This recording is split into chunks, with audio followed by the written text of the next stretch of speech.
This chapter 35 of the prophet Isaiah that we have for our first reading today has always been one of my very favorites. Scholars tell us that it's actually part of what's called Second Isaiah, which formally begins with chapter 40. Most famous verses, "Comfort ye, my people," that Handel put to such glorious music. But this already anticipates that, this chapter 35. It has that same joy, since we're on Gaudete, Rejoice Sunday. In fact, when I was a young monk, for 1 year I made my own Christmas card, etching it, as best I could. But I used a verse, one of the first verses here. I said, "The desert will blossom and rejoice." That was what I felt was the message of Advent, the message of Christmas, that the desert will blossom and rejoice. What can seem like the desert of our lives, and monks, of course, supposedly live in the desert, but it's just an emblem, a metaphor for where we all live, like the exodus of our lives. We're all in the desert. We're all looking for nourishment, for slaking our thirst, for hope, for growth. And it can seem like, well, it is a desert much of the time, interiorly, exteriorly. But that desert will bloom. That's the promise, that God will be there with us in the desert as he was with his people in the desert for 40 years or 80 years, however long we last and live, and will bring forth, by God's own power, the blooming and the flowering. And in fact, you can go a little deeper in a sense and say, it's only if you're a desert. God doesn't want anything else to work with other than a desert. So, if you're not already enough of a desert, get rid of all the stuff, the artificial stuff you create for consoling yourself or reassuring yourself, or just go into the silence. Dare to go into your deep silence, where there is the silence of the desert night and the desert landscape, and that's where you will find God. That's where the blossom comes from, in that deep silence of our authenticity and our poverty, or our authentic poverty. And then we have this great promise, that we can feel strong again. Say to those hearts that are frightened, be strong, fear not. The eyes of the blind will be opened, the ears of the deaf cleared. How, our blindness will be cured, our deafness, will be overcome. We'll learn how to hear the voice of the Spirit, the voice of the Good Shepherd. We will leap, like a stag. The tongue of the mute will sing. We'll be able to speak, the words that can give comfort and joy to others, as the Lord has given comfort and joy to us. And we'll enter Zion with singing. We'll not only speak, but we'll sing. Our whole life will be a symphony.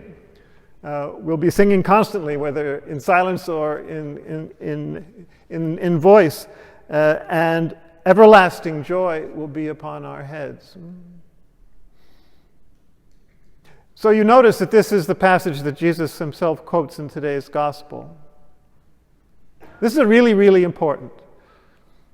John the Baptist sends a message to Jesus and saying, he's in prison, but he's suffering. He's in a worse prison than that, because he's not understanding who Jesus really is, because he asks him, well, wait a minute. Are you the one that we're waiting for? Or should we be waiting for another? Where is his doubt coming from? He's been saying, the one coming after me, I'm not worthy to untie his sandals. Well, he clearly doesn't understand them either. Because remember, last week, remember John's message. He's coming with his fire and the winnowing fork in his hand, and the axe is laid to the root of the tree. It's going to be, the day of wrath. And it's not the day of wrath. So John is confused. Where's this fire and brimstone? And how many Christians and Christian preachers throughout the centuries and still today still don't get this? They haven't graduated beyond John the Baptist. They're still talking about fire and brimstone and hellfire and all the threats, the wrath of God and all this nonsense, because that's not who God is. all very well that John comes to prepare his way, and that's, Jesus says, no greater prophet, no one greater than John the Baptist has been born. He was the one who comes directly before Christ to prepare the way. And I guess that's the way you prepare the way. For us, in our obtuseness and our stupidity and our denseness, we don't get any other thing than a big threat to try and wake us up. But that's not who God is. That's who we are. We're so blunt, we're so obtuse that we don't get it unless, we get shaken up like that. But that's not the real message. That's not who God really is. That's not how God acts in the world. What is the way? Well, we just heard. Jesus reminds John. Isaiah 35. The eyes of the blind are opened. The deaf can finally hear. We who are so deaf, to the symphony of the world, to God's action, we can hear finally. We can leap and sing, and everlasting joy is upon our head because the Lord's compassion is upon us. That's the message.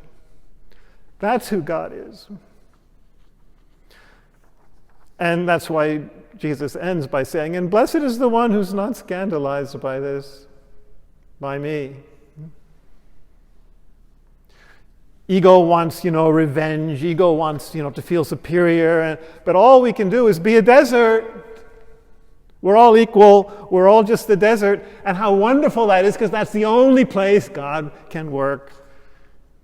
When we're open and poor and ready to receive the pure gift, and then ready to offer it in turn to others, the pure gift of God's love and God's mercy. We can help others to see and hear the way we have been cured as well. That's the message. So then Jesus, explains it to the people. All right, you went out to see a prophet, and indeed, more than a prophet, the one who prepares the way before me. Greater than John, no one has ever been born of women, but the least in the kingdom is greater than he. Now you get what that means, that mysterious phrase. How so? Because those who enter the kingdom are the least. They're the poor, the meek, those who hunger and thirst for justice, those who are pure of heart, those who receive God's mercy. And they're the least. Or as Jesus says elsewhere, those, if you want to be great, be the least. If you want to be first, be the servant. Just as I have not come to be served, but to serve and to give my life. That's the message, and that's the gospel. So, as some have pointed out, the least in the kingdom is actually Jesus. He's the least. He's become the least. A nobody dying on the cross like a criminal. The least. At the service of the whole world to bring mercy and love and hope and peace and justice and truth to the world. That's who we're called to follow. That's who we're called to be. That's the true gospel.